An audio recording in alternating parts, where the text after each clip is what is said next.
자, 6월의 한복판 성령 강림절기가 한참 무르익고 있습니다. 오늘은 특별히 우리 기독교 대한감리회가 지키고 있는 환경선교 주일입니다. 우리나라 땅에 감리교가 들어올 때 미국의 감리교회는 두 개로 분열되어 있었습니다. 미국의 남북전쟁이라는 게 있었거든요. 그래서 남쪽 교회, 북쪽 교회가 서로 나눠서 있었어요. 남감리교회, 북감리교회 이렇게 불렀습니다. 그 남감리교회, 미국 남감리교회, 미국 북감리교회가 각각 우리나라에 선교사를 보내서 선교를 했어요. 아펜젤러라고 하는 선교사님은 북감리교회고 리드라고 하는 선교사님이 남감리교회고 좀 늦게 들어왔습니다. 북감리교회에서 오신 선교사님들은 교회를 개척하면서 이상하게 동자를 갖다 붙였어요. 정동교회, 상동교회, 만리동교회, 염창동교회 이렇게 동자를 붙여서 개척한 것은 다 북감리교회다 이렇게 보시면 됩니다. 남감리교회에서 오신 선교사님들은 다리 옆에다가 교회를 세웠는지 다 교자를 붙였어요. 종교교회, 자교교회, 수표교교회 뭐 이런 교자 붙은 것은 다 남감리교회가 세운 선교사님들이 세운 교회다 이렇게 생각하시면 됩니다. 근데 그렇게 선교도 진행이 됐는데 1930년도에 우리 한국 감리교 선배님들이 미국 감리교회가 갈라졌다고 우리까지 갈라질 필요가 있겠냐. 그래서 1930년에 선교 45주년을 맞이하면서 우리는 기독교 조선 감리회로 통합총회를 하자 해서 통합을 했습니다. 이게 대단히 위대한 결정이라고 저는 생각해요. 미국이 지금은 연합감리교회로 통합이 되어 있습니다만 미국이 남북으로 갈라져 있을 때 우리 조선 감리교인 선배님들은 우리는 기독교 조선 감리회로 통합한다 이런 총회를 한 거예요. 그게 오늘날 우리 기독교 대한감리회의 전신입니다. 1930년도에 통합총회 제1차 총회를 하면서 중요한 문서 두 개를 채택을 합니다. 첫 번째 문서가 오늘 우리가 신앙고백 시간에 봉독한 교리적 선언이라고 하는 신앙고백이에요. 우리 감리교회는 무엇을 믿는가 하는 것을 고백한 내용입니다. 멋있잖아요. 근데 두 번째 것은 잘 알려져 있지 않습니다. 감리교 사회신경이라는 것을 통과시켰어요. 교리적 선언은 우리는 무엇을 믿는가 하는 것을 규정한 거라면 사회신경은 우리는 감리교인으로서 이 사회를 위해서 무엇을 할 것인가 하는 것을 정리한 내용입니다. 그 사회신경은 이렇게 시작이 됩니다. 인류는 결애와 나라의 차별이 없이 천지의 주제시며 오직 하나이신 하나님의 같은 자녀임을 믿으며 인류는 형제주의 아래서 이 사회를 기독주의 이상사회로 만들미 우리 교회의 근무로 믿어 우리는 아래와 같은 사회 신경을 선언하노라 이렇게 되어 있습니다. 차별 없는 세계를 만들기 위해서 주님이 하나님이 주인되는 그런 이상사회를 만들기 위해서 아래와 같은 선언을 사회 신경을 선언한다 이런 이야기입니다. 그 서문 아래 13개 조항의 사회 선교 과제를 열거했습니다. 이게 1930년대 우리 조선 사회가 가지고 있는 문제를 고스란히 적은 거예요. 이런 내용들이 포함되어 있습니다. 인종 국가 차별 금지, 신분 차별 금지, 양반 상놈 이런 거 없다 이런 이야기고, 그다음에 남녀 차별 금지, 그다음에 여성 어린이 인권은 신장돼야 된다, 노동자는 보호돼야 된다, 아편 주초 술 담배 뭐 등등을 포함한 악습은 폐지돼야 된다. 그다음에 노동쟁의는 정당하게 중재되어야 된다. 뭐 이게 지금 읽어봐도 굉장히 혁신적인 그런 느낌이 드는 요구들이었습니다. 이게 우리 감리교회예요. 근데 굉장히 혁신적이었는데 세월이 많이 흘렀잖아요. 1930년대의 고백을 가지고는 좀 힘들다 해서 1997년에 감리교 총회가 신학자들을 다 동원해서 대대적인 개정을 합니다. 그래서 우리 새신교회는 한 번은 1930년대 교리적 선언을 고백하고 한 달에 한 번씩 합니다. 또 한 번은 1997년에 기독교 대한감리의 신앙 고백이라는 것을 신앙 고백 시간에 고백하죠. 그게 교리적 선언을 1997년에 개정한 내용입니다. 물론 우리는 둘 다를 사용합니다만 그 다음에 사회신경도 개정을 해요. 그러니까 1930년도의 사회신경의 핵심은 보셨다시피 차별금지입니다.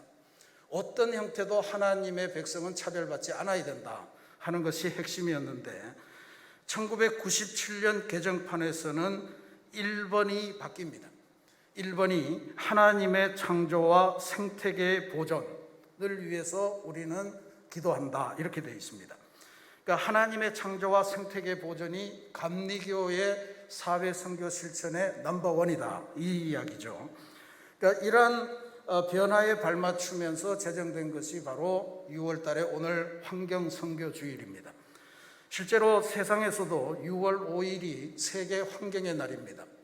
그래서 우리 한국에 있는 많은 교단들은 다 6월 첫 번째 주일을 환경선교주일로 지키고 있습니다만 우리 감리교의 6월 첫 번째 주일은 평신도주일입니다. 지난주에 드렸죠. 그래서 겹쳐서 할 수 없기 때문에 한 주간을 미뤄서 6월 둘째 주일을 환경선교주일로 정하고 매년 지키고 있는 중입니다. 우리 새신교회는 매주 광고 드리는 것처럼 지난해에 태양광 패널로 교회 앞부분을 다 전면 공사를 해서 우리가 전혀 의식하지 않은 상태에서도 계속 전기가 생산이 되고 있습니다. 지금까지 꽤 많은 전기가 생산이 됐고 또 그렇게 전기를 생산하고 태양광의 에너지를 이용하면서 식수 효과라고 나무를 심는 효과를 발휘하게 되는데 지금까지 한 5천 그루 조금 못 되는 나무를 심은 것이다. 우리가 하나도 안 심었지만 그런 효과를 누리고 있다 이런 이야기입니다. 그리고 옥상 텃밭을 마련해서 지역 주민과 함께 창조 질서 회복과 그리고 생명 사랑을 위한 자그마한 실천을 함께 하고 있는 것을 자랑스럽게 생각합니다. 올해는 우리 모두가 함께 하셨지만 사순절 기간 동안에 전 세계가 지금 고심하고 기도하고 있는 탄소 배출을 줄이자, 탄소 금식을 주제로 기도하고 이런저런 삶의 실천 방향을 정했습니다. 또 한국교회가 전체적으로 진행하는 세계 환경의 날을 맞추어서 했던 한국교회 탄소 중립 캠페인 생명의 길 초록 발자국에 함께 기억하면서 지난 7주간 동안 참여했던 것을 기억하실 겁니다. 이건 계속돼야 됩니다. 우리 감리교인은 사회신경에 맞추어서 우리들의 가장 중요한 사회적인 실천의 하나가 하나님의 창조하신 세계를 돌보고 그 생태계를 보존하는 것이 오늘 우리들의 신앙적인 과제다라고 하는 것을 꼭 기억하시고 이것을 위해서 함께 기도하시기를 부탁을 드립니다. 오늘은 환경선교주의를 맞이해서 창조 질서 회복과 생태계 보존을 위해서 오늘 특별히 우리들의 식생활 문제를 중심으로 해서 함께 주님의 말씀에 도전을 받고자 합니다. 오늘 우리가 요한복음 말씀을 봉독했는데요. 요한복음은 다른 마태, 마가, 누가와는 굉장히 다른 내용, 다른 방식을 채택한 그런 복음서입니다. 많이 달라요. 많이 다른데 그 중에 아주 중요하게 다른 것 중에 하나가 요한복음은 세 복음서가 다 기록하는 최후의 만찬 내용을 기록하지 않아요. 최후의 만찬은 대단히 중요한 거 아닙니까? 우리가 시행하는 성찬식의 원형이 되는 그러한 사건이거든요. 근데 요한은 그걸 기록하지 않는다. 이게 초대교회 이래 기독교인들에게 가장 중요한 예전인데 왜 요한은 그 최후의 만찬을 기록하지 않을까? 성찬식을 거부한 것일까? 이렇게 생각을 해볼 수 있는데 그럴 리가 있겠습니까? 굉장히 중요한 건데요. 근데 요한복음은 성찬식의 원형을 최후의 만찬이 아니고 다른 사건에서 찾고 있기 때문에 그렇습니다. 최후의 만찬에서 이것은 나의 살이니 이것은 나의 피니 이것을 먹을 때마다 마실 때마다 나를 기념하고 뭐 이런 말씀이 요한복음에는 어디에 나오냐 하면 오병이어의 기적을 베푼 후에 예수님의 가르침에 다 나오고 있다는 거예요. 그러니까 마태, 마가, 누가하고 요한이 주님께서 펼치신 성찬식이 어디에서 비롯됐는가?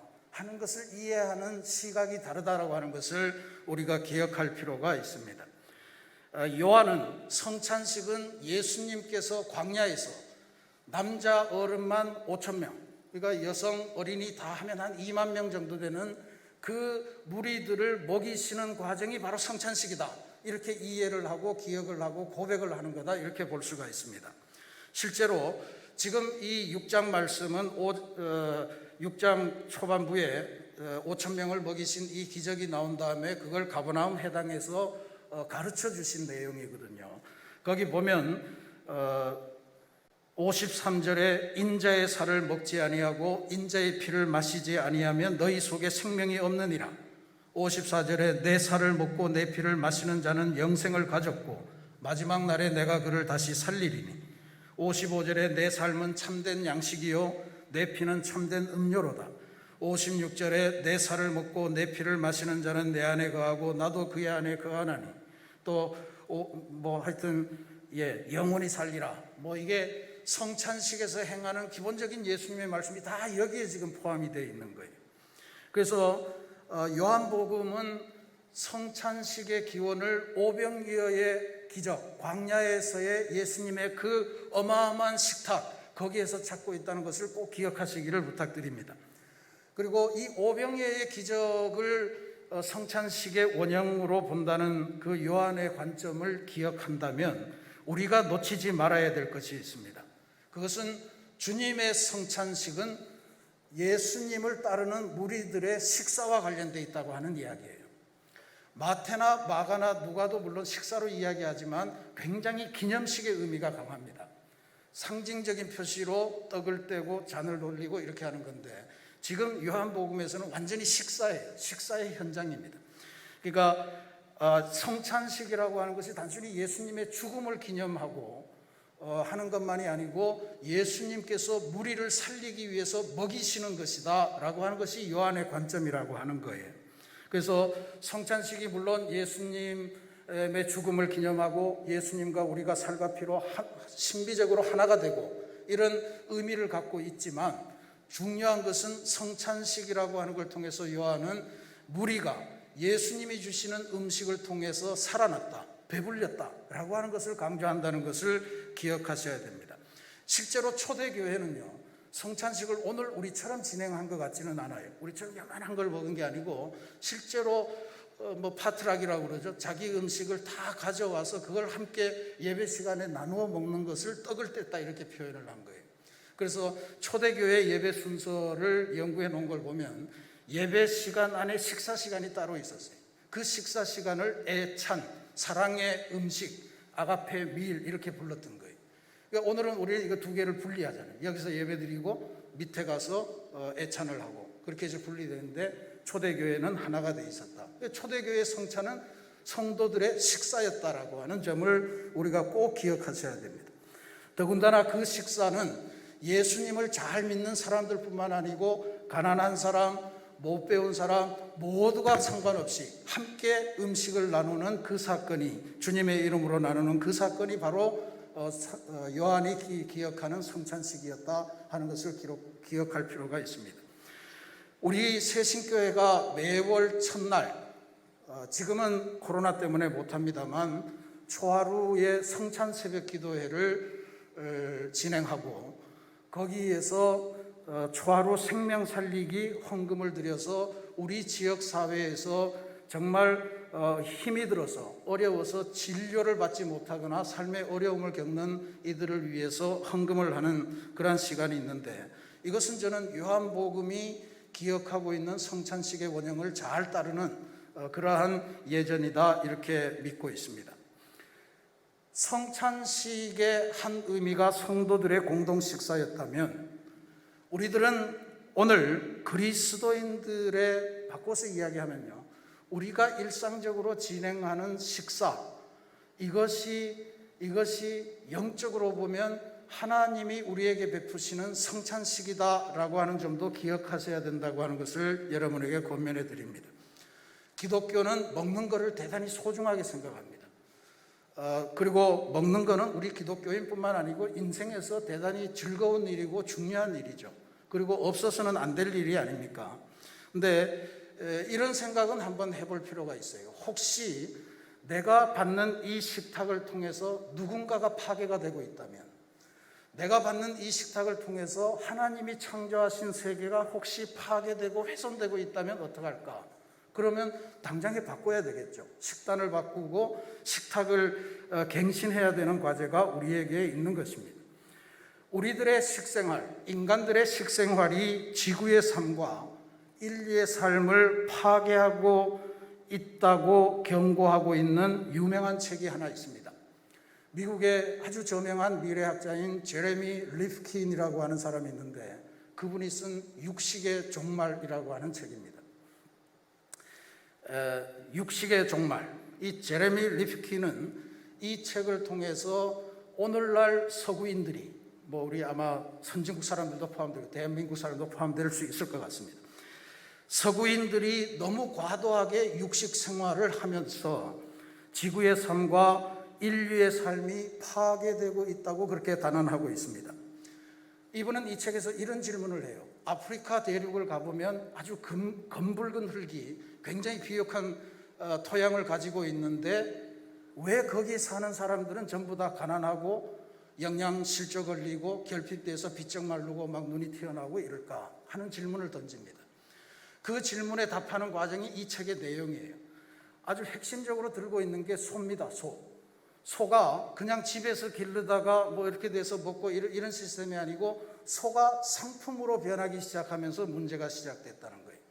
그 기원이 유럽 사람들이 고기 먹는 걸 좋아하는데, 유럽 사람들이 그 고기를 풍족하게 먹기 위해서 유럽에서 소를 기를 목장을 구하는 땅, 이런 게 너무 부족하다는 거예요. 유럽은 너무 좁다는 거예요. 사료를 재배할 그런 그 초원도 많지 않다는 거예요. 그래서 이 사람들은 전 세계 지도를 놓고 우리의 소를 기를 수 있는 거대한 땅이 어디 있을까? 우리의 소가 먹을 그 초원은 어디에 있을까? 하면서 살펴본 것이 아프리카 대륙이고 남아메리카 대륙이었다 하는 거예요. 그래서 무력으로 총과 칼을 가지고 가서 그 땅을 점령하고 거기에다 이제 소를 키우기 시작하고 또 거기에다가 사료를 심기 시작했다는 거죠. 그러니까 아프리카 대륙의 그 비옥한 땅에 사람이 먹을 곡식이 아니고 소들이 먹을 사료를 기르기 시작한 거예요. 비교를 하는데, 사람이 아프리카 그 대륙에 곡식을 심어서 콩이나 뭐를 심어서 그걸 먹으면 단백질이고 뭐고 영양이 충분하게 공급이 되는데, 소에게 먹을 거를 심어서 소에게 먹이고 그 소를 재배해서 그 소를 다시 사 먹는 거예요. 그러면 콩을 재배해서 먹는 것보다 5배나 비싸다는 거예요. 단백질, 똑같은 단백질을 하는데. 그러니까 아프리카 사람들이 경제적으로 가난하니까 소를 사 먹을 돈이 안 되니 점점 영양이 결핍되고 피폐해지고 삐쩍삐쩍 말라가면서 어려운 삶을 살게 된다라고 하는 그런 이야기입니다. 실제로 현재 지구상에는 12억 8천만 마리, 이 책이 쓰여질 당시에 12억 8천만 마리의 소가 있다고 합니다. 이 소들이 전 세계 토지의 24%, 4분의 1이 이 소들이 차지하고 있는 땅이라는 거예요. 토지가 그렇다는 거예요. 산 빼고 토지가. 그리고 미국 전체가 생산하는 곡물의 70%가 가축들이 먹어치운다 그럽니다. 그러니까 이게 전부 다 왜 그렇겠어요? 사람들이 싼 고기를 먹기 위해서 이런 기업들이 점점 융성해 가니까 모든 토지가 곡식 대신에 가축용 사료를 지금 재배하고 있다, 이런 이야기입니다. 대부분의 농토에서 가축용 사료를 재배하고 생산하는 아프리카 땅의 사람들은 굶주리고 있고, 싼 사료로 키운 소고기를 무지막지하게 먹는 전혀 사료를 재배하지 않는 서구 세계는 비만에 시달리고 있는 게 오늘 아주 희한한 이 세계의 현상입니다. 거기에 소들이 너무너무 많은데 12억, 거의 13억 마리의 소들이 내뿜는 유해가스가 또 만만치 않다고 합니다. 이 트림 하잖아요, 소가.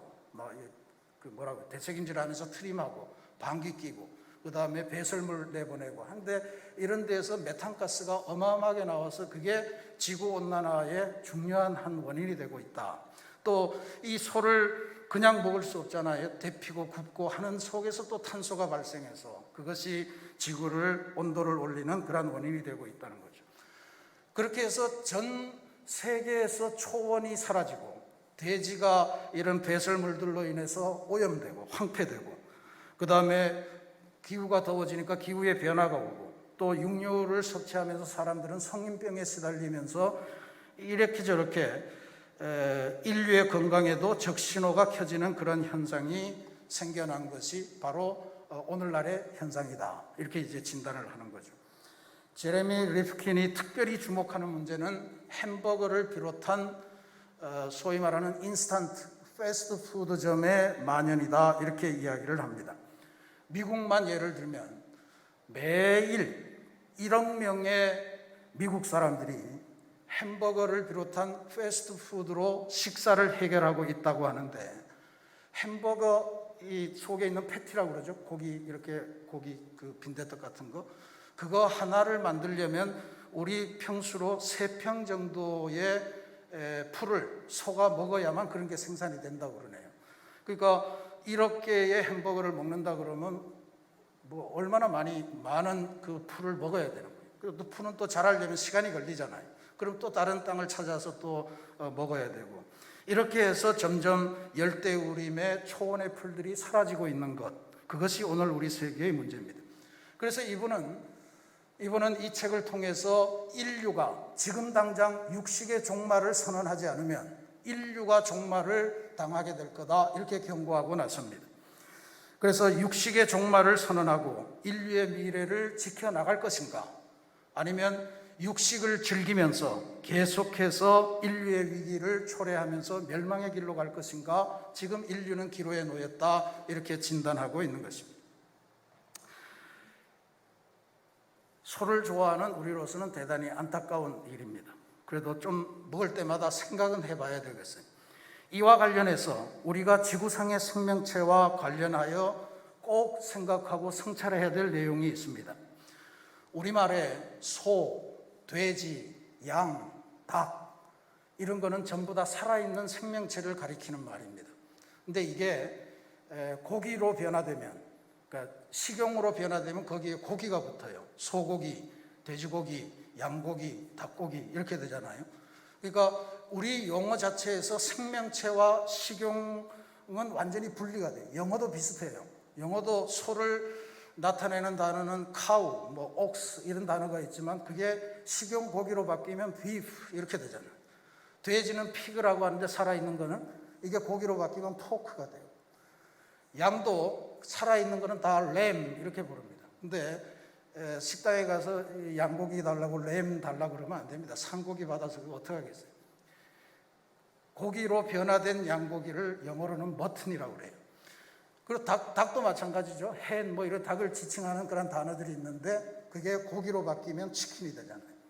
그러니까 살아있는 생명체와 식용으로 바뀐 고기가 분리가 되는 거예요. 이걸 우리가 생각을 하셔야 됩니다. 그러니까 닭이든 돼지든 소든 다 하나님의 창조 세계의 피조물들이에요. 다 하나님의 창조 세계를 풍요롭게 만들기 위해서 하나님께서 지으신 존재란 말이죠. 근데 인간들이 이걸 어떻게 했냐면 이 모든 피조물은 우리가 먹기 위해서 태어난 존재들이다. 그래서 거기다 갖다 고기를 갖다 붙인 거예요. 이 대표적인 게 뭐냐 하면 바로 육상의 동물들은 이렇게 구분이나 했지만 물속에 사는 것들은 우리가 뭐라고 부릅니까? 전부 다 물고기라고 불러요. 물고기라고 부를 때 그 의미는 뭐냐 하면 저 밑에 돌아다니는 것들은 다 인간들이 먹기 위해서 되어 있는 생선들이다, 이렇게 생각을 해요. 그래서 대한민국의 환경운동가들이 제발 이런 관점에서 좀 벗어나자, 제발 물고기라는 말을 쓰지 말자, 이렇게 주장을 하고 나옵니다. 그래서 뭐라고 부릅니까? 물에서 사니까 물살이, 이런 좋은 한국말이 있으니까 그걸 써달라, 이렇게 이야기를 해요. 저는 굉장히 중요한 문제 제기라고 봅니다. 우리가 지금까지 하나님께서 창조하시고 그 세계를 우리에게 맡겨주셔서 청지기 역할을 생육하고 번성하라, 이렇게 맡겨주셨는데 우리 인간들은 그걸 잘못 이해했어요. 이 세계는 오로지 인간만을 위해서 복종해야 되고 인간이 모든 것을 다 장악하고 함부로 남획하고 함부로 파괴하고 그래도 상관없다, 인간만 살면 된다 했는데 실제로 그렇게 살아보니 오히려 사람이 지금 죽게 생겼다라고 하는 것이 오늘 우리가 닥친 결론입니다.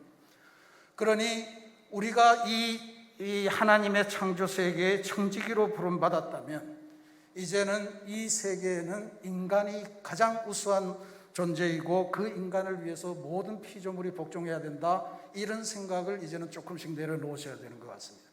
우리가 더불어서 모든 생명체가 공존하지 않으면 우리 스스로 혼자 살 수 있는 방법이 없어요.